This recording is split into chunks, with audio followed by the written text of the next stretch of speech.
안녕하세요. 저는 서울 은평구에 살고 있는 38살의 주부입니다. 저는 남편이 출근을 하면 남편이 차를 타고 출발하는 것을 보고 1층으로 올라가 벨을 누르는데요. 벨을 누르면 문을 열고 나오는 분이 바로 제 시아버지세요. 결혼하고 나서 신혼 때부터 저희는 혼자 사는 시아버지와 윗집 아랫집으로 같이 살고 있어요. 저는 사실 제 시아버지와 사랑에 빠졌답니다. 제 시아버지는 오래전 제가 회사를 다닐 때 제가 짝사랑을 하던 선배였어요. 키도 훤칠하게 크고 워낙 성격이 좋아서 회사에서도 여직원들 사이에서 인기가 많았어요. 나이는 저보다 17살이 더 많으시지만 저는 제 마음을 잘 알아주고 제가 하는 행동들 하나하나 다 귀엽게 봐주시는 제 시아버지를 사랑하고 있습니다. 제가 문을 열고 집에 들어가 아버지가 드실 밥을 해드리면 아버지는 반찬을 만들고 있는 저에게 다가와 사랑한다고 말하며 살짝 입맞춤을 해주시는데요. 제가 정말 사랑하는 사람이 뽀뽀를 해주고 그럴 때면 사실 얼굴이 붉어질 정도로 기분이 너무 좋아서 반찬도 필요 이상으로 많이 하게 돼요. 뭔가 제가 예전부터 좋아했던 남자가 저에게 애정 표현을 해주는 것은 결혼한 남편이 저에게 해주는 애정 표현과는 조금 다른 것 같아요. 남편이 아침을 안 먹고 나가면 저는 그 반찬들을 통해 담아 시아버지네 집으로 가져가 같이 먹고 커피도 한잔하면서 둘만의 시간을 보내곤 해요. 남편은 저와 시아버지가 이렇게 지내는지는 모르고 있었어요. 시아버지가 제 직장 선배인 것도 모르고 저와 시아버지가 서로 사랑하는 사이라는 것도 전혀 모르고 있어요. 그래서 들키지 않게 조심해야 하는데 그게 너무 마음처럼 잘 되지는 않네요. 가끔 시아버지가 남편이 집에 있을 때 오셔서 같이 과일을 먹거나 차를 마시게 되면 혹시나 남편이 눈치를 챌까봐 두려웠어요. 남편의 집에 도착하는 시간은 항상 7시 반이어서 그때까지는 저와 아버지는 항상 붙어 있을 수 있었어요. 같이 영화도 보고 책도 읽고 차도 마시면서 즐거운 시간을 보내기도 하는데요. 가끔 시아버지는 저에게 입맞춤을 한다던가 그러면 얼굴을 붉히면서 시아버지의 가슴팍에 얼굴을 묻으며 손으로 탁하고 나무라기도 합니다. 보통의 시아버지와 며느리는 아주 어려운 관계라고 하던데 저희는 그 정반대에 해당이 되는 관계였어요. 사실 남편을 처음 만난 거는 공연장이었어요. 제가 좋아하는 가수의 공연장에 갔는데 거기서 남편을 만나 1년 반의 연애를 하고 결혼을 했는데 그 사람의 시아버지가 제가 사랑하던 선배였다는 것을 알고 정말 충격에 빠지지 않을 수 없었어요. 처음에는 이런 말도 안 되는 일이다 라고 생각을 하고 그냥 시아버지로 생각을 해야지 했어요. 그런데 마음은 그게 안 되더라고요. 자꾸 남편이 출근을 하면 그 사이에 시아버지에게 가서 있고 싶었어요. 시아버지도 처음에 제가 며느리로 찾아왔을 때 정말 이건 있을 수 없는 일이라고 들킬까봐 조마조마했대요. 그런데 이렇게 아들이 출근을 하고 나서 아무도 없을 때 둘이 있게 되니 너무 좋아서 아무 생각도 안 난다고 해요. 정말 한 쌍의 연인처럼 그리고 남편보다 더 부부같이 생활을 해서 정말 시아버지가 제 남편이었으면 좋겠다고 생각을 할 때가 많아요. 그해 여름에 저와 시아버지는 결국 실수를 해버리고 말았어요. 제가 연애 때처럼 시아버지의 집에 가서 문을 열고 들어가서 시아버지가 드실 반찬을 만들어 냉장고에 넣고 혹시 시아버지가 깨셨는지 궁금해서 방으로 들어가 보았어요. 그런데 시아버지는 런닝 하나에 속옷만 입고 주무시고 계셨어요. 저는 그런 아버지를 사랑스러운 눈빛으로 바라보고 있었는데 그때 시아버지가 눈을 뜨고 저를 보는데 그만 저도 모르게 아버지에게 다가가 버렸어요. 그러자 시아버지도 제 속마음을 표출한 것에 호응을 해주셨고요. 그렇게 우리는 사고를 저질러 버렸어요. 저와 시아버지는 그때부터 남편 몰래 만남을 이어오고 있습니다. 처음에는 그냥 너무 사랑해서 한 번만 실수였다라는 생각으로 시작했는데 점차 그런 생각은 없어지고 둘만의 즐거움으로 변해갔어요. 이제는 남편한테 들켜도 상관이 없다는 생각이 들었습니다. 시아버지는 그런 저를 보고 자기는 그런 걸 원하지 않는다고 우리는 더 이상 이렇게 지속이 되면 안 되는 사이라고 말했지만 저는 그 말을 그냥 흘려들었어요.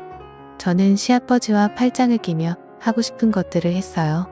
그렇게 계속 저희가 만나고 있다는 것을 남편이 알게 되었어요. 남편이 외근을 가다가 저와 시아버지가 같이 있는 것을 보고 수상하게 생각하여 길을 따라오다가 결국 저희가 같이 호텔로 들어가는 것을 보게 된 거예요. 정말 아니라고 부인할 수 없는 증거를 잡히게 된 거예요. 남편은 호텔에서 저와 아버지를 보고 저는 잘못했다고 무릎을 꿇고 울면서 빌었지만 남편은 받아주지 않았어요. 남편은 도련님과 아가씨에게도 이 사실을 모두 다 말해버렸고 저와 시아버지는 그때부터 지옥이 뭐지 알게 되었어요. 남편은 우리가 사는 아파트부터 시작해서 단지 내에 저와 시아버지가 자기 몰래 쓰레기 같은 불륜을 저질렀다. 남편을 버리고 시아버지와 그딴 만남을 한 추악한 여자다 등등 소문을 퍼뜨리고 다녔고 밖에 나갈 때마다 사람들의 수군거림과 조롱과 멸시를 들어야 하는 비참함을 느끼게 해주었습니다. 저는 그런 말을 들어도 그냥 참을 수 있었지만 제가 사랑하는 제 시아버지가 그런 말을 듣는 것이 너무나도 참혹하고 지옥보다 더 고통스러웠습니다. 입소문이 한번 퍼지니까 정말 무서울 정도로 빨리 퍼지고 또 넓게 퍼지더군요. 저희가 사는 아파트 단지뿐만이 아니라 그 옆에 있는 아파트 단지에도 이런 사실이 퍼지면서 어딜 가나 바람핀 여자라고 소문이 돌았어요. 고작 앞에 있는 편의점에 가도 편의점 알바생과 주인이 저를 이상한 여자로 보고 뒤에서 수근수근 대는데 정말 창피하고 얼굴을 못 들고 다니겠어요. 저는 남편에게 차라리 이혼을 해달라고 요구를 했습니다. 이러는 거 너무 힘들고 정신적으로 너무 스트레스를 받는 거는 둘 다 똑같으니까 서로를 위해서 이혼을 하자고 했습니다. 그런데 남편은 이혼을 안 해주겠다고 했습니다. 지금 자기가 이혼을 해주면 자기만 머저리처럼 저를 위해 돈 벌어다 준 것밖에 안 된다고 자기보다 더 고통을 받아야 한다고 했습니다. 저는 그 말에 눈물을 흘리면서 정말 잘못했다고 하며 무릎을 꿇고 빌었지만 소용이 없었습니다. 그 후 저는 집 말고는 아무데도 나가지를 못했습니다. 마트를 가도 사람들이 쳐다보고 뒷담화를 하는 사람들이 있고 미용실에 가서 머리를 다듬으려 해도 저 같은 쓰레기는 받아주지 않는다고 나가라고 그러니까 정말 집 밖에 나갈 수가 없었습니다. 시아버지도 그런 저를 보듬어 주시지 못했습니다.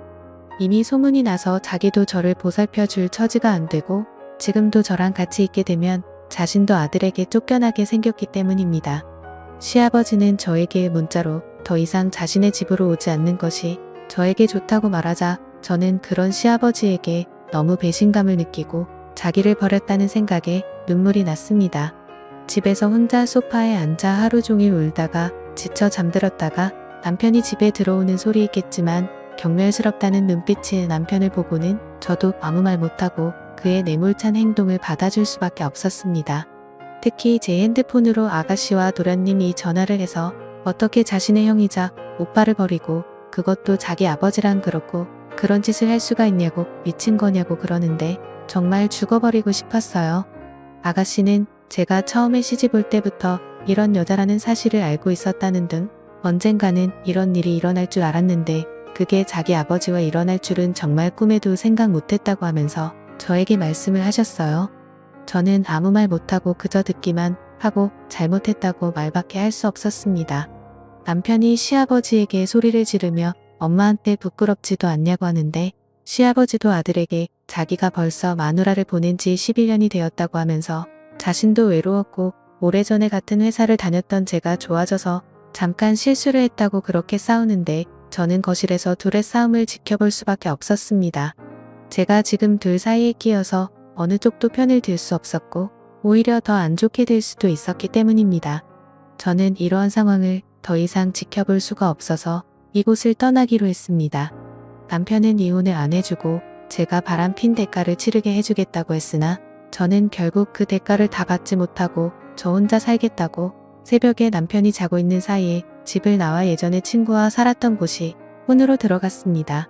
남편이 전화가 왔지만 받지 않자 문자로 저 혼자 살겠다고 그렇게 나갔다고 나중에 후회하지 말라고 하는데 그 말이 현실이 되더군요. 남편은 저에게 이혼 소송을 했지만 제가 참석하지 않았고 그래서 남편의 증거 자료에 의해 제가 남편에게 위자료를 주게 되었고 제가 그 위자료를 주지 않자 신용불량자로 등록을 해 어떤 신용카드도 못 쓰게 되었어요. 그래서 통장이 있어도 돈을 빼서 쓸 수도 없고 오직 현금으로만 생활을 해야 하는 지경이 된 거예요. 직장도 다니지 못하고 아무 일도 못하니까 돈도 못 벌고 먹을 것도 못 먹는 상황이 되니 제가 저지른 잘못이 얼마나 큰 잘못인지 알게 되더군요. 이 글을 읽으시는 분들은 저처럼 바람을 피지 마세요. 한번 잘못된 선택을 하는 순간 그 뒤부터 정말 힘들어집니다. 그러니까 사랑해서 결혼을 한 배우자와 평생을 같이 하시고 다른 그 어떤 이성에게도 마음을 주지 마세요. 오늘의 사연은 여기까지입니다. 오늘의 사연을 듣고 여러분들은 어떤 생각들을 하셨나요? 여러분들의 생각들을 자유롭게 댓글로 공유해 주시면 감사하겠습니다. 저는 더 재미있는 썰 이야기로 돌아올 것을 약속드리며 오늘 영상은 여기서 마무리하도록 하겠습니다. 오늘 영상도 시청해 주셔서 대단히 감사합니다.